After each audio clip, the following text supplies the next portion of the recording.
If you're a human like me, you probably had parents at one time in your life. Period. They might have pushed you from doing things that they thought is dumb, like buying a $150 transformer or hanging out with the wrong crowd. I know one of those things I didn't listen to. He's so big. How could I not? But unfortunately, some of the time, your parents push you from doing things that are not inherently a risk or detrimental to your well-being. Some of those restrictions might be limitations on who you can date. Some other things can include certain careers that you cannot enter, or certain people you cannot hang out with, or certain people that you can't become. Leaning more into identity. The creation of this video had Hmong teens and adolescents in mind. However, I don't think that the content is exclusive to them, so please don't click away. I believe that everyone feels this to some extent. It's just I want to highlight how prevalent and how detrimental authenticity is in the Hmong community. Although this is not exclusive to the Hmong community, however, I feel as if those issues are amplified tenfold in Hmong culture. And I'll talk about as to why I feel like that later on in this video. But for now, I have to introduce Charles Taylor and his politics of recognition. So, who is Charles Taylor exactly? From what I gathered, Charles Taylor is a social scientist and philosopher, and he is most famous for his work, Politics of Recognition, and his discussion of how to have a fulfilling life, or just to have a plain old happy life. An individual needs this sense of authenticity coming from within. To get that sense of authenticity, an individual needs to have all avenues available to them so that they can take the path that is most fulfilling to them. And to open up those avenues, Taylor entails that one's beliefs, identity, and desires needs to be recognized. I guess the best way for us to define Taylor's definition of authenticity is to ask the man himself. And I have this quote pulled up right here. The ideal of authenticity becomes crucial owing to a development that occurs after Rosu, which I, with the name of Herder, once again as its major early articulator rather than its originator. Herder put forward the idea that each of us has an original way of being human. Each person has his or her own measure. This idea has burrowed very deep into modern consciousness. It is a new idea. Before the late 18th century, no one thought that the difference between human beings had this kind of moral significance. There is a certain way of being human. That is my way. So what does Taylor mean by that? Well, I believe his final point is fairly obvious, is that choosing your own path in life is the only way that you can be fulfilled or obtain that sense of self-fulfillment. So I guess if I had to give an example to help clarify what Taylor means by that, is to imagine that you're a kid in a toy store and your parents said you can pick out whatever you want, like no limitations. All that variety is going to instill a lot of joy in that kid. I know. I know I lit up whenever my dad told me that. God, I miss Toys R Us. I guess a more fitting or mature example would be like a friend, family member, or a romantic partner like acknowledges and adores who you are. That feeling, at least for me, like is really fuzzy, and I personally love that feeling. It's very gratifying, and I wouldn't have been able to obtain that if I wasn't authentic to myself and to them. According to Taylor, however, authenticity is not just a pleasurable feeling, or that fuzzy feeling you get when you talk to Jessica in chemistry class.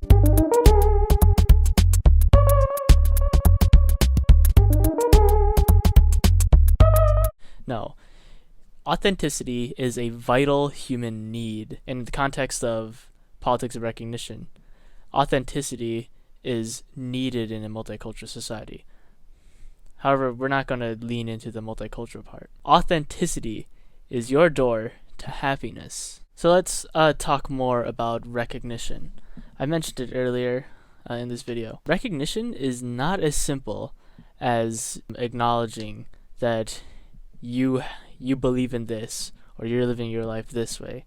No, it's both an acknowledgement of one's values and the enablement of one to practice those values. Whether it be federal policy or giant social encouragement movements, recognition is a giant topic to cover. But what's more relevant to this video is misrecognition, and I would like to highlight how that plays into Taylor's definition of authenticity.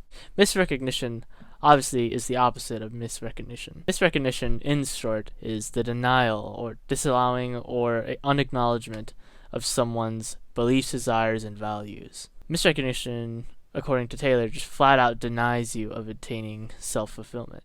So Sky, what do you mean by that? What do you mean that getting misrecognized can't lead me to live a fulfilling, happy life? Well, I'll tell you. Misrecognition inhibits someone from being authentic to themselves and to others.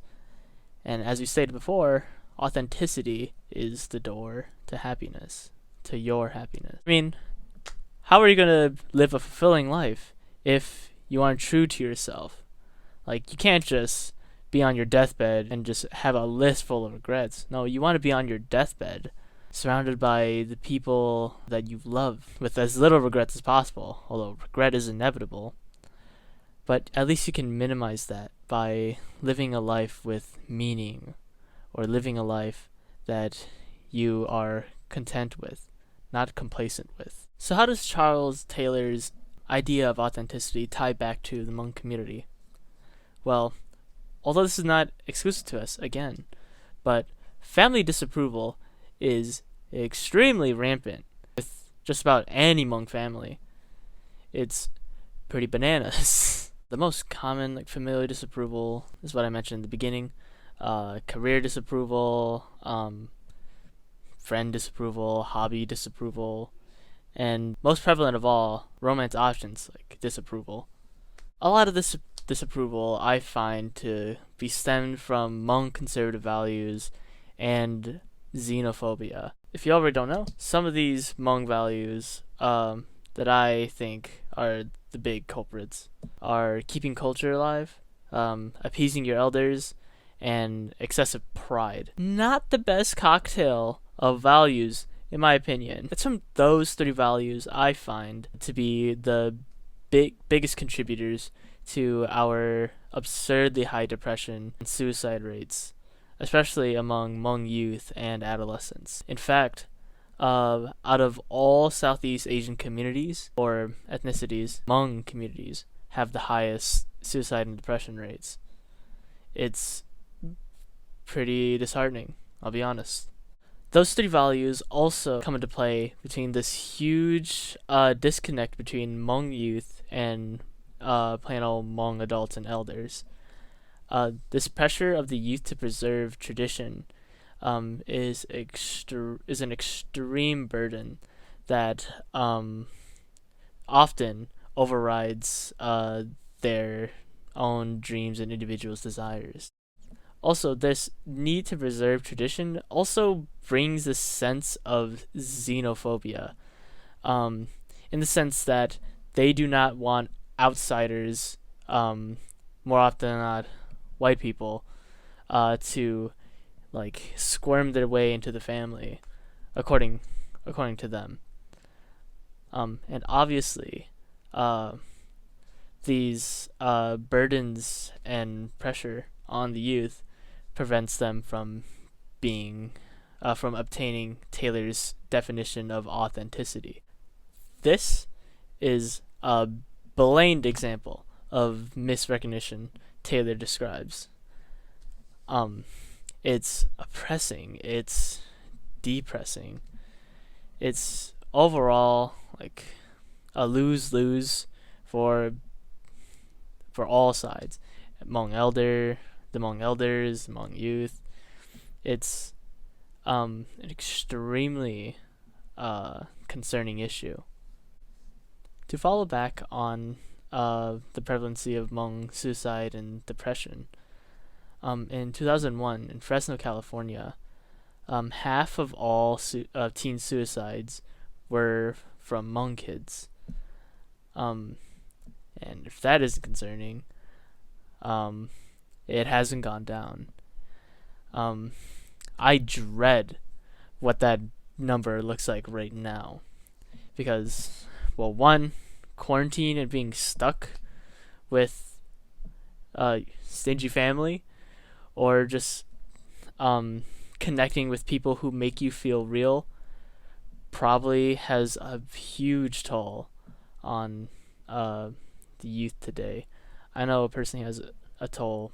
Personally, I know it had a toll on me and my family.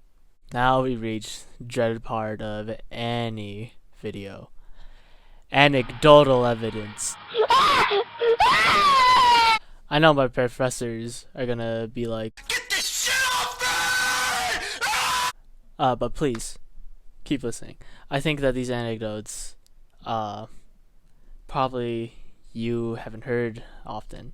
And if you have, well, shit. A lot of Hmong people that I know, by a lot, I mean, ahem.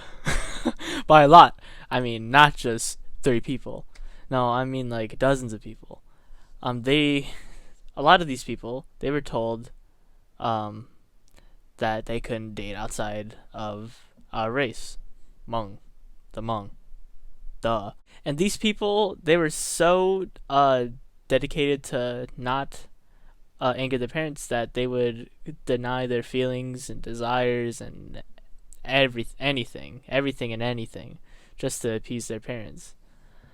And that, isn't that not disturbing? Isn't that not horrible? This is cruel. Like, it's almost like brainwashing, don't you think? Like, I kind of get it. You don't want our culture. You don't want your culture to dissolve and fizzle away, and become completely a culture to the American way. I get it, but you can do that with people in general. Like, is that just an alien concept for Hmong people to just that only they can speak their language, that no one else can? I see that as highly xenophobic. And if that's not xenophobic, then I guess I don't know what is. Maybe I'm the xenophobe. Maybe I'm the racist one here. However, I don't think that anyone should be told what they can and cannot do. Unless it's like the law or something like that, then yeah, I think anything else is fair game. But my point is that not just their family, but these community-wide idea and expectations inhibit their inhibit Hmong youth and adolescents from achieving what they want in life. You might have heard of this little piece of paper called the Declaration of Independence, and it lists 3 inalienable rights: life, liberty, and the pursuit of happiness. And what the Hmong community and Hmong families are doing is they're taking away these Hmong youths and adolescents their pursuit of happiness, or at least getting in the way of it.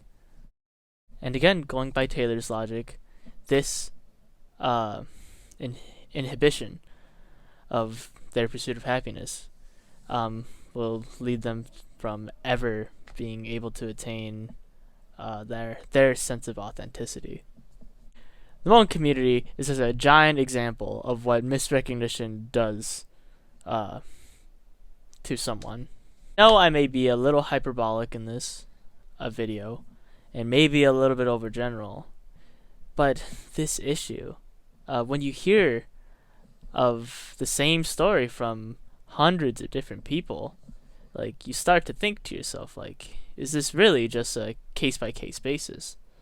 Well, obviously, not all Hmong families are conservative or xenophobic. However, a lot are. When you constantly hear about friends from high school or from college, even maybe even middle school, ending up taking their own lives by in bulk, you kind of start to suspect that there is an underlying issue here. And if I'm wrong in saying that, then to hell with me, I guess. I'm already going to hell. Soap. So that leads us to here and now, at the end of the video. I hope that at least from what you take away from this video is how vital authenticity is to you and I. I'm tiring of hearing about friends and family and friends of friends turning up dead because they weren't able to fully express who they were, what they wanted, and what they needed. I wish that this problem was more looked into, examined, and discussed more, because, quite frankly, not many people do. Not many people talk about this. And with how prevalent of an issue this is, not with just me and my family, but with my friends and with their friends and just strangers aplenty. I think it's time that Hmong community gets put under the spotlight, or that's not quite it. You know what I mean.